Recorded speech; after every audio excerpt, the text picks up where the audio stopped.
heu hulu makani I poi ia e ka poli mahana o ka nehoa o honua mea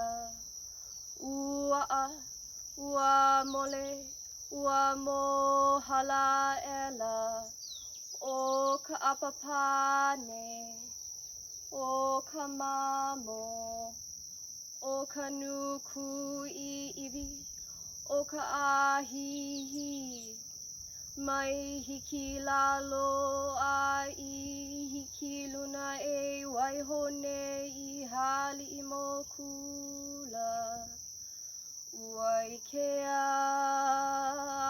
he leo no ia mahalo. Aloha kako, e komo mai. Welcome to Huehue Ranch. I am Liana McDonald Kainoa and I'm the Community Outreach Coordinator for Akahiao Nature Institute. And I am Jeff, the Director of Outdoor Programming here at Akahiao, right here. So to tell you a little bit more about this place, this Wahipana, we are at Huehue Ranch, which was historically one of the more well-known and famous ranches here on Hawaii Island. We're located on the slopes of Hualalai, and if we go back in time a little bit, this was established in 1886, and at one time it was over 40,000 acres, and it encompassed many ahupua'a from Mauka to Makai. We are located near Kaulana, Ahupua'a, Kuki'o, Mahai'ula, Makalavena, as well as Ka'upulehu. So today it is privately owned and we're sitting on about 160 acres. What we're going to show you and give you a little bit of a tour of is kind of a transformation from ranch land, degraded ranch land, to something that has been bioremediated into regenerative farming. And so here at Akahiao we host outdoor nature programs for youth, and some of the activities that we focus on include really developing your pilina, your relationship with nature, as well as tapping into some of these ancestral skills that we tend to lose sight of. So one of those activities include outplanting, getting your hands dirty, learning about permaculture and how to utilize the resources available to you, including invasive plants and weeds, to build soil, feed the soil nutrients, and then to grow edible plants so that it sustains us. One of the other activities that we do consists of building infrastructure. So we look for branches and other materials that we can find, and we let kids build things. And surprisingly, they are excellent at coming up with teepee huts and things that can actually be used. So yeah, Jeff, do you want to share a little bit more? One of my personal favorites activities is, of course, tea time. Not only is it a personal addiction, it is also a time to take to make an offering to others, to prepare the tea. It's also a time to re-engage with the question of values as you're being offered something. And we're asking so much of youth these days to feel, to change the way, the course, the direction in which our planet's going. We're asking them to participate in nature more, and yet we seldom offer the opportunity for them to get into nature. So this is part of our playground, part of our workshop, part of our outdoor classroom, if you will. And one of my favorite activities is not only just engaging in being outdoors, but it is that wonderful offering of tea which permeates every program, every day, every group size, every age group that we encourage to join us here. So the tea time is nothing more really than encouraging an understanding of the importance of time and interacting with each other and this grand space. And one more thing, so we always emphasize kilo or observation.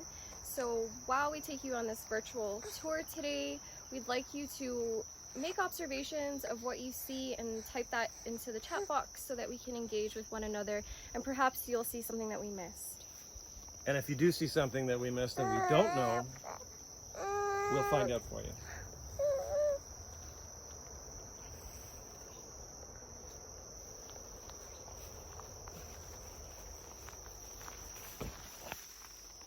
A lot of what we're trying to do here with the Kahiao Nature Institute with our programming is to viscerally and tangibly demonstrate this whole value system that we're encouraging, interconnectivity.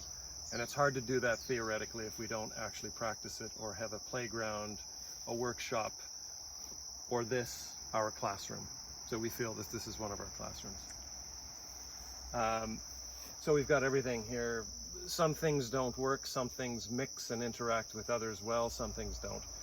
For instance, moringa, superfood, turned into a bit of a trendy item right now, grows next to tomatillos, or tree tomatoes, which if you haven't made a pasta sauce with this, you're missing something.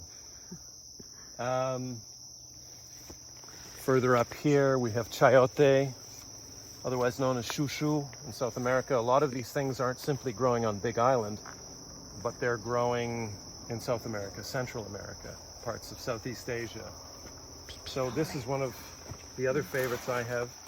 We simply take the shoots. You can eat them raw. We can put them in a stew, loaded with all kinds of great stuff. And it also, there's the fruit. And in Brazil, they use the chuchu, the actual fruit. It's this very hard, waxy shape. They use that as a potato, a very simple carb. And this takes over like a river, if it's allowed to.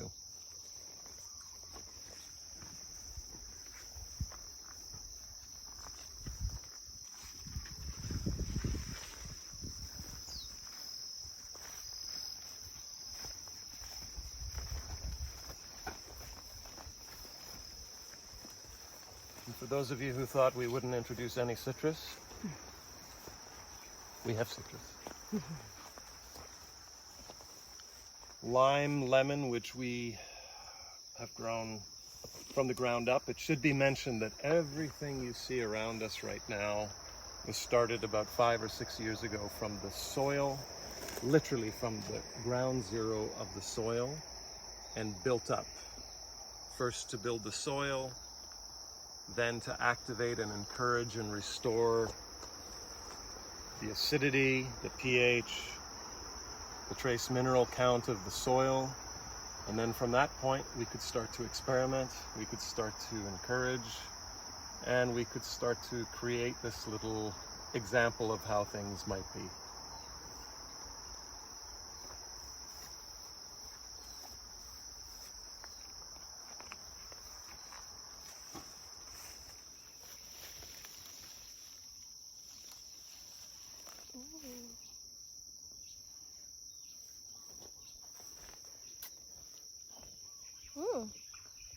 Wow, that's really good.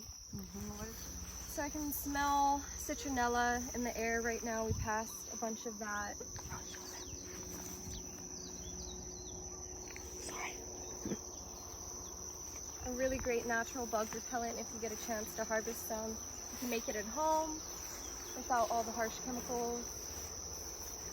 I wanted to point out we have kabocha squash currently ready to be harvested. We call them dinosaur eggs. They kind of look like that. They're hidden under the leaves.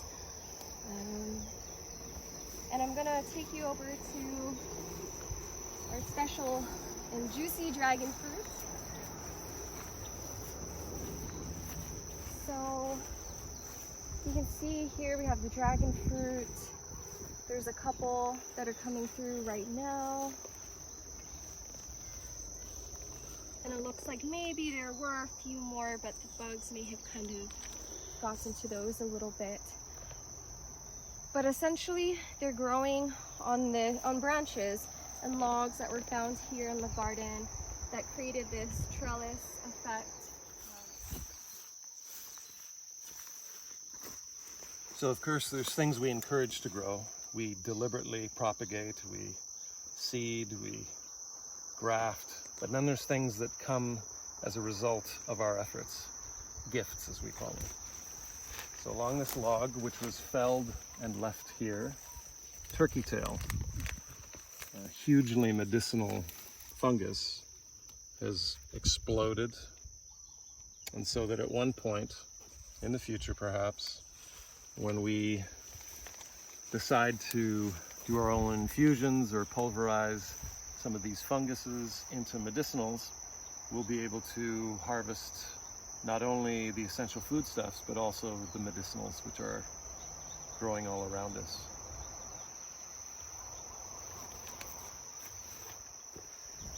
So earlier this year, in the spring, we hosted a Kupu service project, and a group of about 20 Kupu members built and gilded these 2 food forest plots. And as you can see, we are really promoting biodiversity. I'll point out a few here. So we have a lot of pollinator plants and that are attracting bees and other pollinators to this area. We have a citrus tree, we have olena or turmeric, tulsi, basil, holy basil, and we also have cassava, to name a few. And the idea here was to establish a food forest with different layers and strata. So we have trees that will eventually grow in and be more of your long-term plants. We have a mid-story such as the cassava, the other shrubs, and then kind of buried beneath we have ground covers, annuals and perennials that will come and go in cycles. And the idea here is that they coexist with one another. We're practicing regenerative agriculture while using some permaculture techniques. And so we prepped the sites, and a few inches below what you see is a very, very rocky lava substrate. So using and utilizing a lot of the plants that are already here, we've rebuilt the soil, and we've also taken small sticks and branches and layered that down. We've mulched it to add more nutrients to the soil, to give it more girth for everything to grow. So we have more cassava here. We do have a native tree. This is Kolomona. It's in the legume family. And these tiny little flowers actually give off a light fragrance.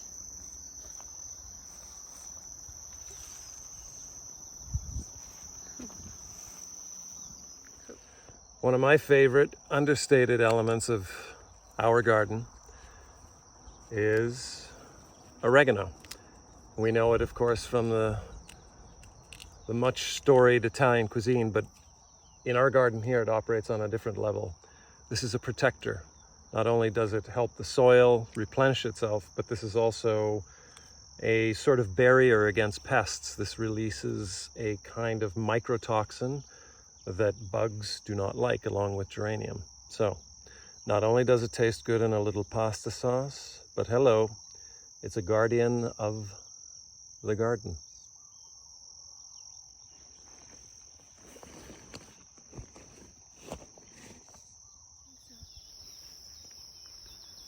All right, so in this part of the mala, I'm going to introduce you to a handful of trees that have been well established. So over this way, we have the loquat tree, which fruited earlier this year, so you probably won't see anything on the tree at the moment, but it fruits these little orangish sweet fruit that have a very soft, delicate skin. And we have our infamous guava, we love to make guava juice with. It's going off right now. A tree that we have a little bit lower by the house is fruiting and they're super ripe right now. This one is still in the process.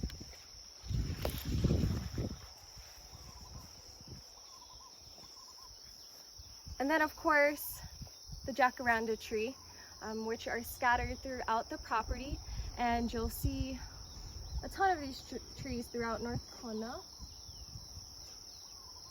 I can see some birds' nests from here. There's one right up there.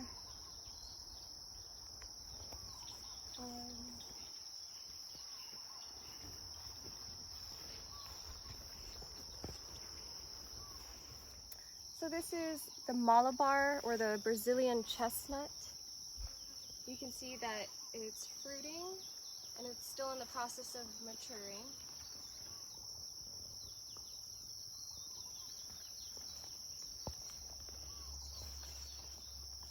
And we also have the Acerola cherry. And behind that, we have a soursop to the left. And we'll make our way around the corner. Papayas in its flowering stage. And in case you didn't know, if you see papayas hanging like this one is, that means it's a male plant. All right. So next we're going to take a look at the mamaki plant. You might be familiar with this plant. It's well known as being used for tea. It is endemic to Hawaii, so it's found nowhere else. It's in the nettle family, and if you know about nettles, you know that they're packed with antioxidants. And ancient Hawaiians used mamaki during ceremony and for healing purposes. It also has a very special relationship with two native butterflies, the pulelehua, the kamehameha butterfly, and the blackburn butterfly, both of which are endangered. So it's very important that we have mamaki persisting in our landscape, and it's another reason you don't want to spray it with any herbicides. A lot of times the caterpillar will roll itself up in a dried leaf, so it's hard to even tell that it's there, but rest assured that they might be there, they might be present, so you want to leave it alone as much as possible. And some of the healing benefits of the mamaki, a lot of people drink it to induce feelings of calmness, and it's packed with antioxidants, like I said, that helps stimulate brain activity. It lowers high blood pressure, and in ancient days they used it with women who were giving birth. So because of that calming effect, it helps our muscles. So it is a very special plant, and it's one that we're really thankful to have in abundance. You can still find it naturally occurring in many places. If you do want to propagate it, the best way to do that is to scatter the seeds. So you can facilitate that by finding the little fruits here, like that. And when you squish it, you'll see here there's tons of little seeds inside. And what you want to do is push those through a strainer. And what I learned is if the seed sinks, it's good to grow, but if it floats, you don't want to use those. One other thing that I learned from a Kahuna La'au Lapa'au is that you only want to drink the mamaki while it's hot. Because it's so powerful, they recommend using it for healing purposes and not recreationally as a daily beverage. Okay, cool. So this place is an interactive experience, and I think it's consistent with our values, the way we promote this sense of interaction between plants, between us and the natural world. And this is part of this kind of random design of permaculture that has benefited us and all of the people, the youth, the groups that we've had that have come through. It's not always cubicles of beautiful color in squares. This is more of a sort of a lush, sort of jungle-esque kind of environment. We have fennel, one of my favorites.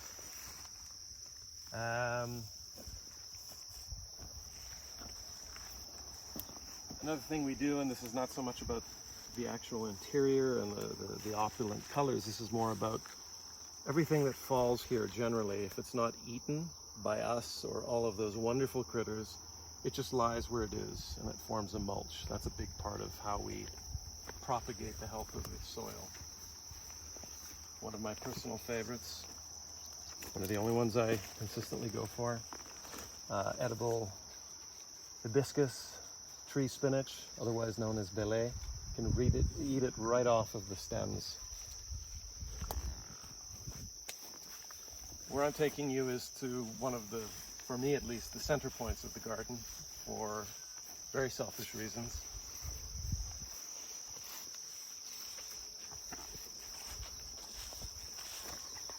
The tea plant.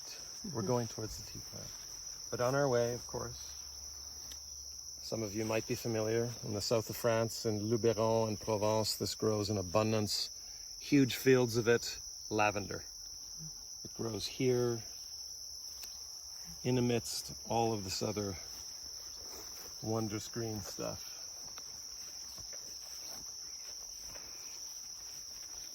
It's our little duck enclosure. And it should be noted, a lot of the structures here, a lot of the gardening, a lot of the growth has been promoted, started, engaged in and done by students. So there's a living legacy of each group that comes through here leaves a bit of themselves, a bit of their work in the form of a living forest.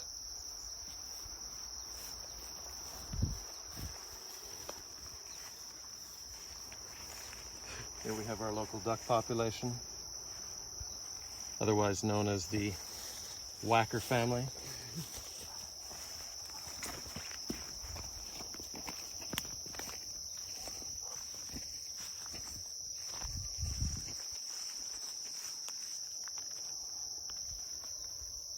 So in June of 2016, I had some tea seeds. I drink tea. Tea is part of what we do here at Akahiao Nature Institute.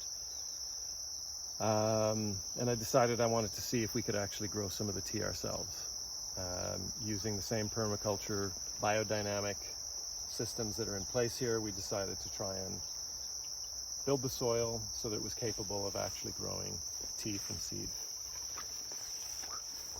And as a dedicated tea junkie, it was important that I keep the source of my addiction close.